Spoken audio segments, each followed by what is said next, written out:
Corona का खतरा एक बार फिर तेजी से बढ़ रहा है और कोरोना के कहर से बचने के लिए मास्क पहनना सबसे जरूरी है। न्यूज़ 18 सबसे अपील करता है कि मास्क जरूर पहने। न्यूज़ 18 ने मास्क के लिए मुहिम भी शुरू की है, #मास्क पहनो इंडिया। न्यूज़ 18 आप सभी से अपील करता है कि मास्क जरूर पहने, क्योंकि कोरोना से लड़ाई में मास्क ही सबसे बड़ा हथियार है। और इसी बीच बड़ी खबर बंगाल के हुगली से आ रही है, जहां पर बीजेपी उम्मीदवार लॉकेट चटर्जी के काफिले पर हमला हुआ। भीड़ ने लॉकेट चटर्जी का घेराव किया और फिर उनकी गाड़ी पर पथराव कर दिया। इस हमले में उनकी गाड़ी का शीशा भी टूट गया, लेकिन लॉकेट चटर्जी ने खुद पर जानलेवा हमले का आरोप टीएमसी पर लगाया है। बीजेपी लॉकेट चटर्जी ने आरोप लगाया कि कुछ लोग फर्जी मतदान करवा रहे थे और इसी दौरान एक शख्स को लॉकेट चटर्जी ने पकड़ लिया। इसी के बाद भीड़ ने उन्हें घेर लिया। लॉकेट चटर्जी ने इस हमले के लिए टीएमसी को जिम्मेदार ठहराया।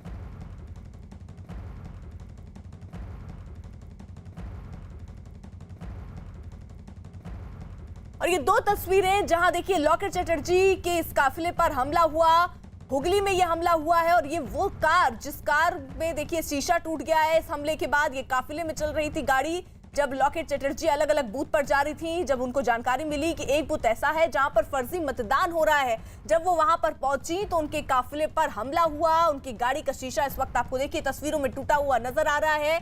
बाकायदा उन्होंने इसकी शिकायत भी की है और ये कहा है कि बहुत सारे लोग वहां पर फर्जी वोटिंग करवा रहे हैं। और जब इसका विरोध करने के लिए वो वहां पर पहुंची तो उनके ऊपर भी पथराव हुआ, उनके काफिले पर भी पथराव हुआ। वो भी बाल बाल बच्ची हैं। जो गाड़ी जिस तस्वीर में हम आपको दिखा रहे, तीसरी तस्वीर देखिए, उस गाड़ी पर भी हमला हुआ है।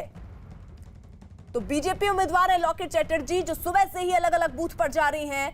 और इसी बीच जब वो एक बूथ जहां पर जानकारी मिली फर्जी वोटिंग हो रही है वहां पहुंची तो उन पर हमला हुआ।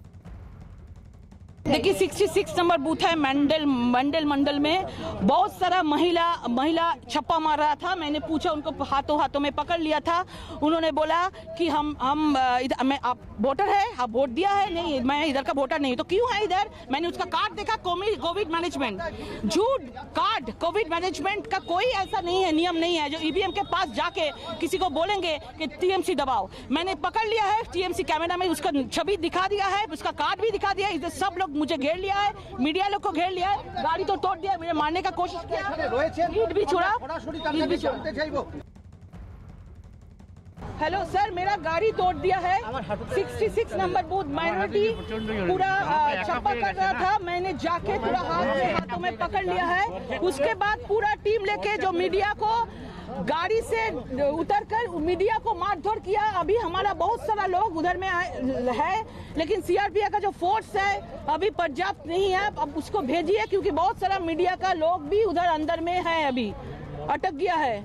और मेरे गाड़ी में तोड़फोड़ कर दिया, मुझे भी लगा है ग्लास में। अमित पांडे हमारे साथ हमारे सहयोगी हुगली में मौजूद है। अमित, आप सुबह से ही लॉकेट चटर्जी का जो काफिला गुजर रहा उसी के साथ बने हुए, कब हुआ ये हमला और क्या कोई लोग घायल भी हुए? इसकी शिकायत क्या चुनाव आयोग से उन्होंने की? देखिए, अब से थोड़ी देर पहले ये आरोप है लॉकेट चटर्जी का कि उनको कुछ लोगों ने घेरा है और तोड़फोड़ की है। इसकी शिकायत उन्होंने चुनाव आयोग से कर दी है और अब ये देखना होगा चुनाव आयोग किस तरीके से इस पूरे के पूरे प्रकरण पर कार्रवाई करता है। लेकिन जो जिस बूथ का वो जिक्र कर रही हैं वहाँ पर अभी फिलहाल चुनाव प्रक्रिया वहाँ पर चल रही है और जो सुरक्षा बल हैं और जो तमाम मतदान कर्मी हैं वहाँ पर उन्होंने मोर्चा संभाल लिया है। अभी ये आरोप इन्होंने लगाए हैं और अब ये देखना होगा कि किस तरीके से उनकी कंप्लेंट को चुनाव आयोग लेता है, उसके बाद क्या कार्रवाई करता है। हम सुबह से उनके पीछे यहाँ पर थे तो उन्होंने 3 तरीके की शिकायत की थी। एक तो ईवीएम मशीन में बटन काम नहीं कर रही है और दूसरा कि एक आशा कर्मी है वो प्रभावित करने की कोशिश कर रही है, तीसरा अब उन्होंने ये आरोप लगाया है। तो अब ये देखना होगा कि किस तरीके से इनकी शिकायत के ऊपर कोई एक्शन लिया जाता है या संबंधित एजेंसियाँ कैसे उसको देखती हैं। तो फिलहाल जिस तरीके से लॉकेट चटर्जी ने बकायदा ये आरोप लगाया कि वहां पर हमला हुआ उनके काफिले पर, ये 3 तस्वीरें भी उस बीच की हम आपको दिखा रहे हैं। अमित पांडे लगातार हम तक अपडेट पहुंचा रहे हैं। अमित, लॉकेट चटर्जी अभी उसी वहीं पर बूथ के पास में ही है। उस बूथ में फिलहाल क्या हो रहा है जरा बताइए, क्योंकि वहां पर तो वो आरोप लगा रही फर्जी मतदान हो रहा था। फिलहाल वहां पर कोई नजर रखने के लिए है? देखिए फिलहाल हम उस बूथ से आगे निकल चुके हैं, लेकिन जो हमें अभी जानकारी मिली है उस बूथ पर सुरक्षा बलों की मौजूदगी है तो और चुनाव आयोग के जो तमाम संबंधित अधिकारी होते हैं वो वहाँ पर मौजूद हैं। जो प्रक्रिया है फिलहाल वहाँ पर अभी चल रही है। अभी लॉकेट चटर्जी आगे निकल चुकी हैं किसी दूसरे बूथ की ओर, तो वहाँ पर हम उनके पास जा रहे हैं और अब ये देखते हैं कि किस तरीके से उनके जो आरोप हैं और क्या क्या वो कह रही हैं। अलग अलग बूथ का वो लगातार जितने भी अहम उम्मीदवार हैं वो इस तरीके का दौरा करते हैं, तो आज उनके इस दौरे के दौरान ये बातें सामने आई हैं। किसी के घायल होने की अभी कोई सूचना या फिर जानकारी अभी इस पूरे प्रकरण पर नहीं मिली है।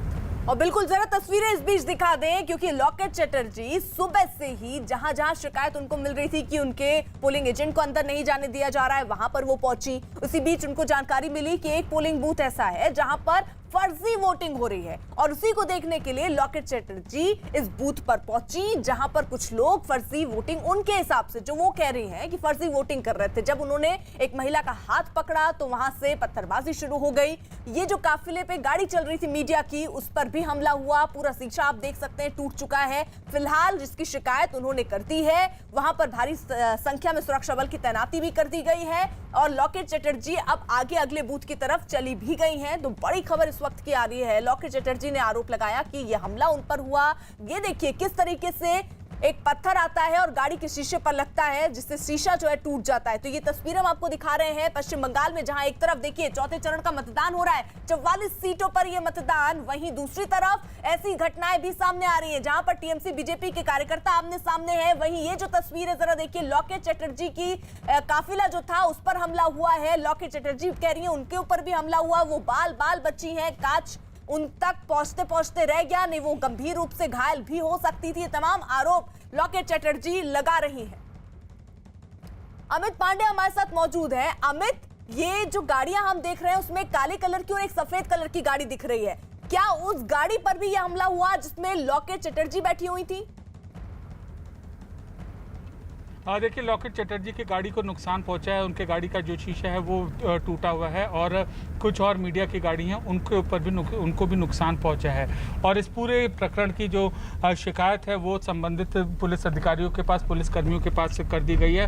हम भी उस काफिले से थोड़ा सा हम पीछे थे और अगर हम वहाँ होते तो हमें भी शायद हमें भी चोट लग सकती थी, लेकिन हम थोड़ा सा पीछे थे उससे। फिलहाल हम लॉकेट चटर्जी के काफिले के पास जा रहे हैं और अब हम देख रहे हैं कि क्या किस तरीके की और वो कार्रवाई की मांग कर रही हैं और क्या प्रक्रिया और वो अपनाना चाहती है। लेकिन हालात हुगली में ये है कि फिलहाल अभी इस घटना को छोड़कर अभी तक फिलहाल और कोई हिंसा की घटना या हंगामे की खबर यहाँ नहीं आई है और इस घटना में घायल होने की भी खबर अभी नहीं आई है किसी के।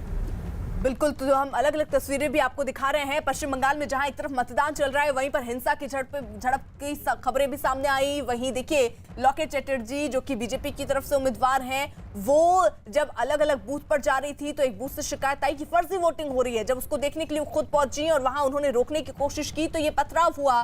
जिस गाड़ी में वो बैठी थी उस गाड़ी पर भी पत्थर फेंके गए, जिससे कांच गाड़ी का टूटा, शीशा टूटा। उसके बाद एक गाड़ी आप सफेद कलर की और देख रहे हैं, वो गाड़ी मीडिया की जो काफिले में साथ चल रही थी उस पर भी पथराव हुआ है, उसके शीशे भी देखिए टूटे हैं। फिलहाल शिकायत इसकी कर दी गई है, मतदान चल रहा है। कोशिश ये की जा रही है कि ऐसी जो हिंसा या ईवीएम खराबी या इस तरीके के पथराव की जो खबरें हैं उनको दूर किया जाए, इस तरीके की स्थितियां पैदा ना हो, इसकी कोशिश वहां पर जो जवान तैनात हैं वो कर रहे हैं।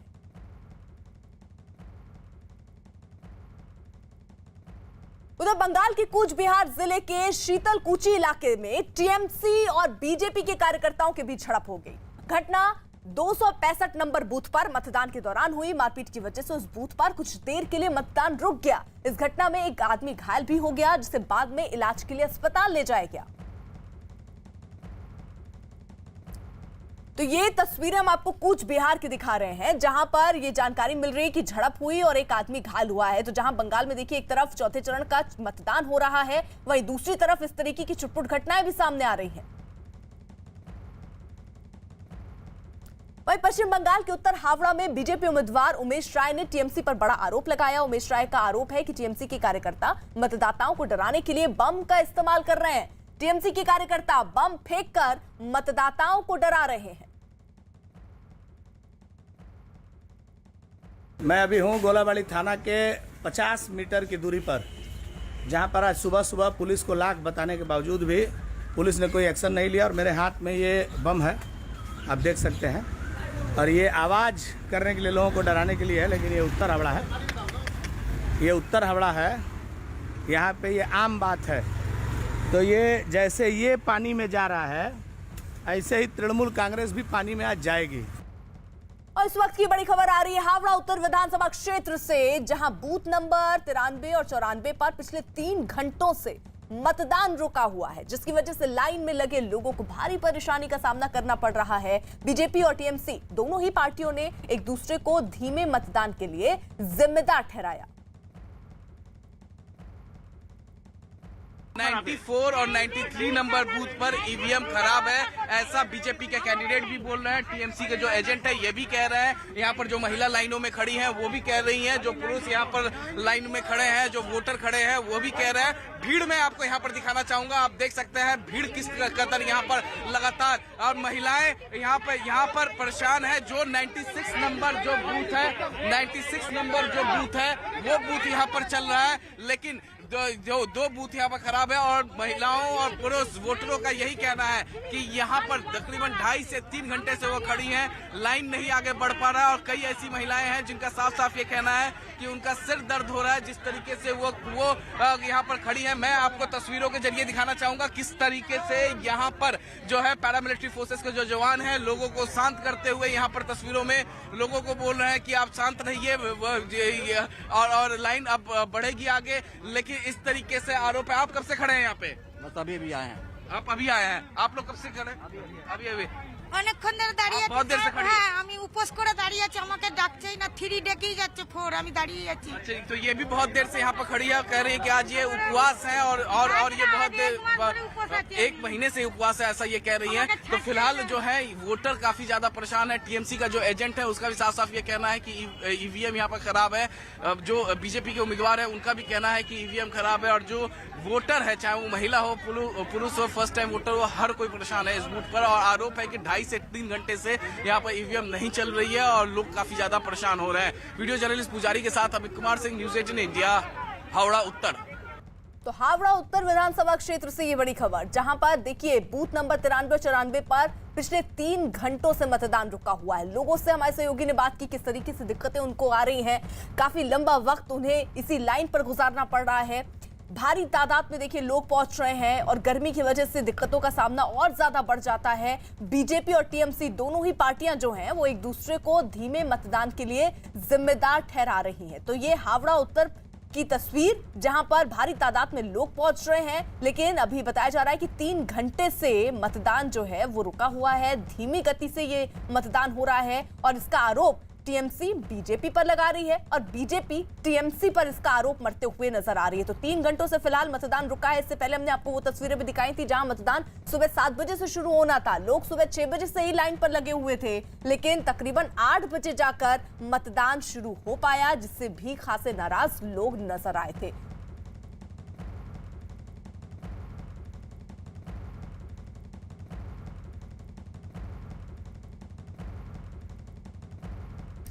कुछ खास सहयोगी इस वक्त ग्राउंड पर मौजूद हैं, जो इस वक्त की स्थिति दिखा पाएंगे कि वहां पर हालात क्या हैं। चंद्रमोहन कुमार टालीगंज से दक्षिण 24 परगना से हमारे साथ हैं।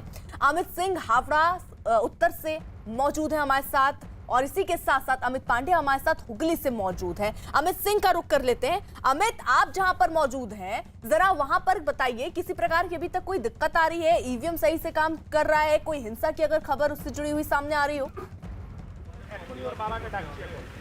देखिए, उत्तर भारत के कई ऐसे माफी चाहता हूँ, उत्तर हावड़ा के कई ऐसे बूथ हैं जहां पर जो 16 से 17 ऐसे बूथ हैं जहां पर ईवीएम में खराबी थी, लोगों को काफ़ी ज़्यादा दिक्कत है। अभी भी खबरें आ रही है कि 4 से 5 ऐसे पोलिंग बूथ हैं जहां पर वोटिंग नहीं हो रहा। जैसे कि अभी हम 93 94 नंबर बूथ पे थे।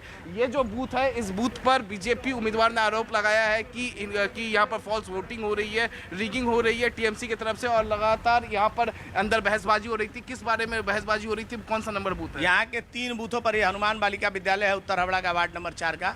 यहाँ पे 3 बूथों में प्रिसाइडिंग ऑफिसर मैनेज हो गए हैं और वो विदाउट डॉक्यूमेंट सिर्फ पर्ची दिखाकर कोई किसी का वोट मार ले रहा है। चाहे वो आदमी मरा है, पुरुष है, महिला है, कोई देखने का जरूरत नहीं है।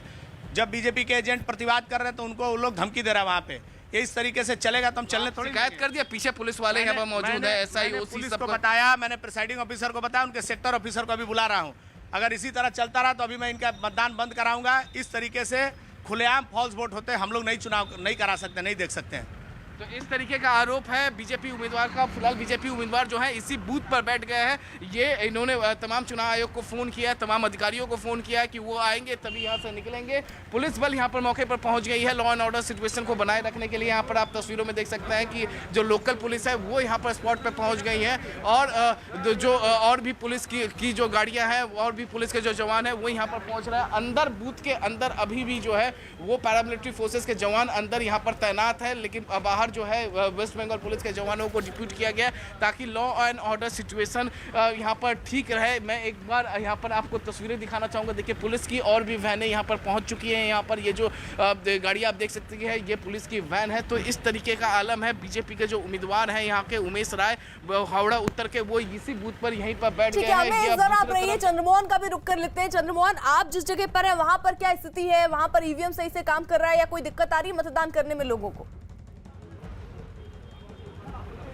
बिल्कुल, देखिए अभी हम एक तस्वीर आपको दिखाने की कोशिश कर रहे हैं। बाबुल सुप्रियो अपने गाड़ी में बैठे हुए हैं और अब से थोड़ी देर पहले वो 291 नंबर बूथ पर पहुंचे थे और उसके बाद वहां पर एक फेक वोटर जो वहां पर गलत आईडी कार्ड लेकर वहां पर पहुंचा था और बाबुल सुप्रियो के मुताबिक वो फेक वोटर था जिसको उन्होंने आइडेंटिफाई किया और उसके बाद 291 नंबर बूथ पर अभी हंगामा हुआ है। वहां से बाबुल सुप्रियो निकले हैं और फिर किसी अन्य बूथ पर जाएंगे।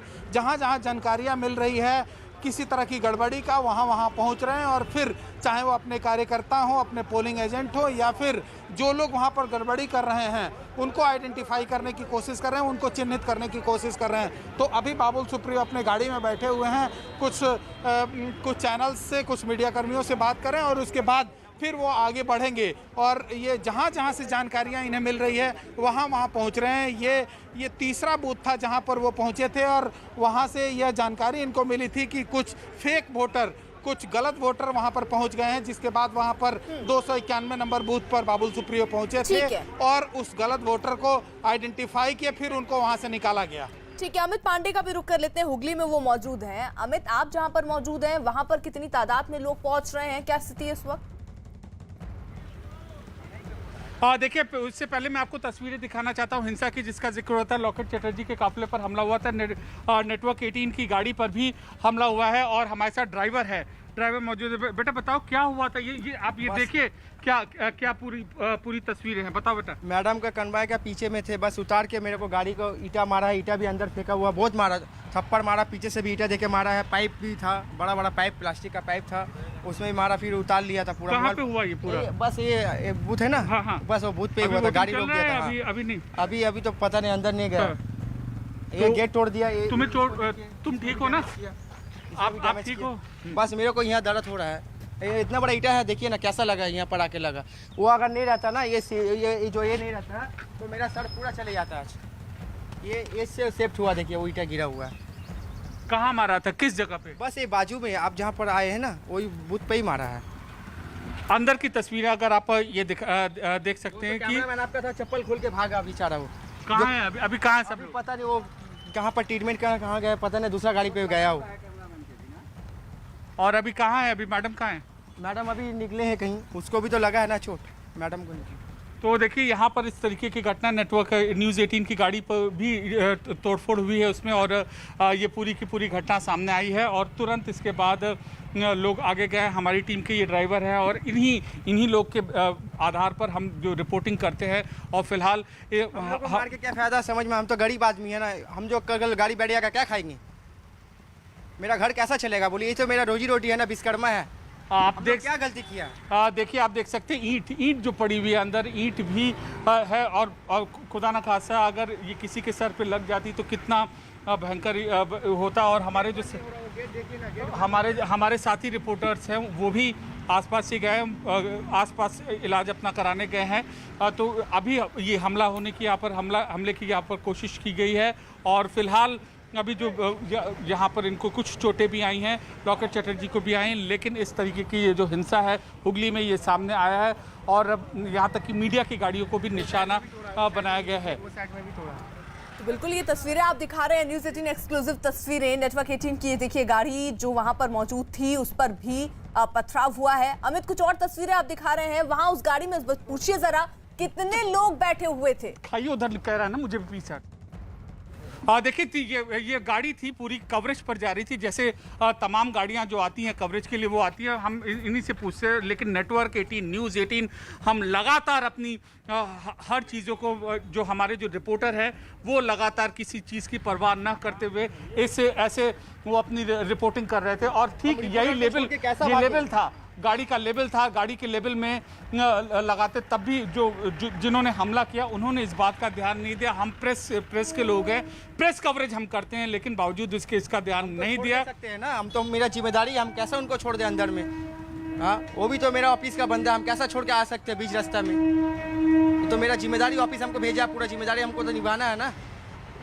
अभी कहाँ गए रिपोर्टर कैमरामैन, कहाँ गए? अभी वो गया बाजू में, कोई डॉक्टर का पास गया, उनको लगा बहुत चोट। वो तो फील्ड में काम करते हैं, उनको तो ज़्यादा लगेगा ना। हम लोग तो गाड़ी लेके चले आए हैं। कैमरामैन का चप्पल देखिए वहाँ रखा हुआ है। देखिए हम लगातार ये दिखाते रहेंगे, इनकी मदद करते रहेंगे। अभी कुछ शिकायत वगैरह की है? शिकायत किया ऑफिस से, इसको बस भरपाई मिल जाए, हमको और कुछ नहीं चाहिए। ये देखिए और न केवल एक गाड़ी बल्कि दो से तीन गाड़ियों को भी यहाँ पर निशाना बनाया गया है। इस गाड़ी को भी देख सकते हैं, अगर आए तो इस गाड़ी को भी यहाँ पर ये मारा गया है। इस गाड़ी को भी नुकसान पहुंचाने की कोशिश की गई है। इसके अलावा एक और ये पीछे जो गाड़ी है यहाँ पर इसको भी नुकसान पहुंचाने की कोशिश की गई है। एक और यहाँ पर ड्राइवर हैं। भैया क्या हुआ था, पूरा नज़ारा तुम बताओ, क्या हुआ था वहाँ पर? जो है किस जगह पे?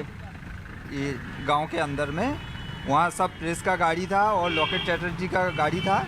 उसमें जो लॉकेट चैटर्जी जब गया उसके बाद आदमी लोग सब उग्र हो गया। वहाँ पर झमेला, बहुत सारे प्रेस का गाड़ी तोड़ दिया और आदमी भाग भी गया। ये पोलिंग बूथ पीछे है क्या? हाँ अंदर। देखिए हम पोलिंग बूथ की भी हम तस्वीर यहाँ पर हम दिखा रहे हैं और इस पोलिंग बूथ के पास ये पूरी की पूरी घटना हुई थी और जिसके बाद गाड़ियों में चोट आई और लोग ये पूरी व्यवस्था में व्यवधान हुआ। लेकिन हमें न्यूज़ 18 के जज्बे को, न्यूज़ 18 की टीम की को हमें तारीफ़ करनी होगी कि कैसे हमारे साथ ही वो थे, हमारा भी काफिला उनके साथ था, लेकिन हम थोड़ा पीछे थे, वो आगे थे और दो तरीके से हम कवरेज करना चाह रहे थे, दो एंगल से। तो हम किस्मत वाले रहे कि हम यहाँ पर बच गए, लेकिन इस तरीके का ये हादसा हुआ है। और न्यूज़ 18 बावजूद इस हादसे के, देखिए हमारे जो जांबाज रिपोर्टर है, हमारे जांबाज कैमरामैन हैं, वो न्यूज़ 18 बंगला के, वो अभी अपना उपचार करा रहे हैं और उसके बाद वो तैनात होंगे वापस इस कवरेज के लिए, इस रिपोर्टिंग के लिए। एक्सक्लूसिव तस्वीरें हैं किस तरीके का खतरा मोलकर, किस तरीके के माहौल के बीच में हम हमारे नेटवर्क के जो रिपोर्टर हैं वो रिपोर्टिंग करते हैं और आप तक खबरें पहुंचाते हैं।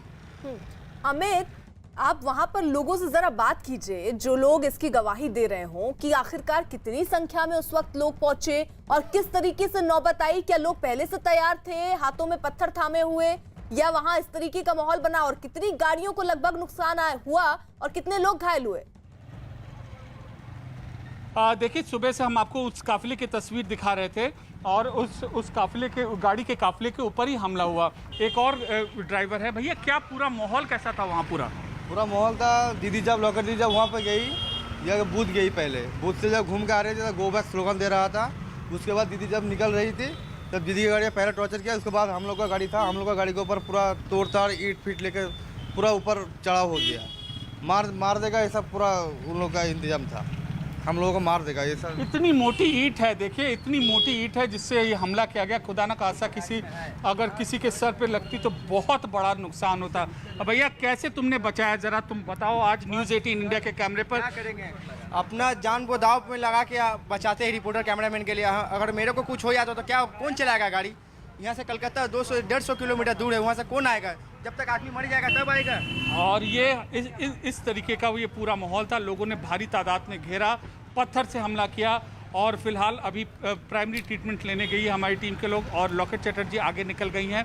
चुनाव में हुगली में इस तरीके का माहौल फिलहाल बिल्कुल, यानी अमित की तस्वीरें भी हम देख रहे हैं। वही देखिए, चुनावी रैलियों में कोरोना पर लापरवाही की शिकायतों पर चुनाव आयोग ने सख्ती दिखाई है। चुनाव आयोग ने सभी पार्टियों के अध्यक्षों को चिट्ठी लिखकर कोरोना गाइडलाइंस का पालन करने को कहा। आयोग ने कहा कि कोरोना गाइडलाइंस का पालन न करने पर उम्मीदवारों और राजनीतिक पार्टियों की रैली पर चुनाव आयोग प्रतिबंध लगा सकता है। कोरोना प्रोटोकॉल का पालन न करने पर आईपीसी और आपदा प्रबंधन कानून के तहत कार्रवाई हो सकती है। तो एक तरीके से चुनाव आयोग पूरी तरीके से सख्ती दिखाते हुए और सख्त निर्देश यहां पर सभी दलों को देते हुए लापरवाही की शिकायतों पर चुनाव आयोग ने सख्ती दिखाई है। चुनाव आयोग ने सभी पार्टियों के अध्यक्षों को चिट्ठी लिखकर कोरोना गाइडलाइंस का पालन करने को कहा है। अनुराग ढांडा हमारे साथ हमारे सहयोगी इस वक्त जुड़ चुके हैं और अपडेट के साथ। अनुराग, बिल्कुल इस बात को लेकर के क्योंकि लगातार सवाल उठ रहा था कि चुनाव आयोग क्या इस पर कोई एक्शन लेगा, क्योंकि चुनावी रैलियों में लगातार कोविड प्रोटोकॉल का उल्लंघन हो रहा था। तो इस बात को लेकर लगातार सवाल था और उसी सवाल का जवाब देते हुए चुनाव आयोग ने ये चिट्ठी लिखी है जिसमें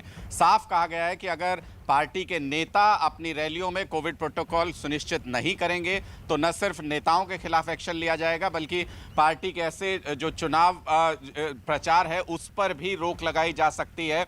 ऐसी रैलियों पर, ऐसे कार्यक्रम पर रोक लगाई जा सकती है जहां पर कि जो सेफ डिस्टेंस है उसका पालन नहीं होगा, मास्क लगाने का जो प्रोटोकॉल है उसका पालन नहीं होगा। इन तमाम चीज़ों का ख्याल अगर नहीं रखा जाएगा चुनावी रैलियों में तो चुनाव आयोग इसको लेकर के बेहद सख्त है। ये चुनाव आयोग ने अपनी चिट्ठी में तमाम पार्टियों को सूचित कर दिया है। और इसमें जो खास बात आप बता रहे हैं कि अगर ये गाइडलाइंस पालन नहीं होते तो तमाम सख्ती की बात यहां पर चुनाव आयोग की तरफ से कही गई है। और चुनाव आयोग ने और किसी प्रकार के भी निर्देश यहां पर सभी दलों को दिए हैं इस चिट्ठी में। देखिए बिल्कुल, एक तरफ जहां चुनाव आयोग ये कह रहा है कि वो अपनी ताकत का, अपने अधिकारों का इस्तेमाल कर सकता है और आपको रैली का प्रचार की इजाज़त पर भी रोक लगा सकता है कई कारणों से और कई जगहों पर। साथ ही चुनाव आयोग ने यह भी कहा है कि जो आपदा प्रबंधन कानून है उसके तहत भी कार्रवाई की जा सकती है। यानी जो बाकी जगहों पर देश में देखने को मिल रहा है कि आपदा प्रबंधन कानून के तहत जो भी उल्लंघन करता है इन कानूनों का या इन गाइडलाइंस का, उनके खिलाफ केस दर्ज किए जाते हैं और उनको बुक किया जाता है। तो वही चुनाव आयोग ने कहा है कि ऐसा नहीं है कि अगर चुनाव है तो इन तमाम चीज़ों से छूट मिल जाएगी उन स्टेट्स में, वहां पर भी इस तरीके से आपदा प्रबंधन कानून के तहत एक्शन लिया जाएगा और चुनाव आयोग ये सुनिश्चित करेगा कि स्थानीय प्रशासन इस तरीके का एक्शन ले। बिल्कुल, तो देखिए, चुनाव आयोग ने यहां बाकायदा गाइडलाइंस का पालन करने को कहा है। आयोग ने कहा है कि कोरोना गाइडलाइंस का पालन न करने पर उम्मीदवारों और राजनीतिक पार्टियों की रैली पर चुनाव आयोग प्रतिबंध लगा सकता है।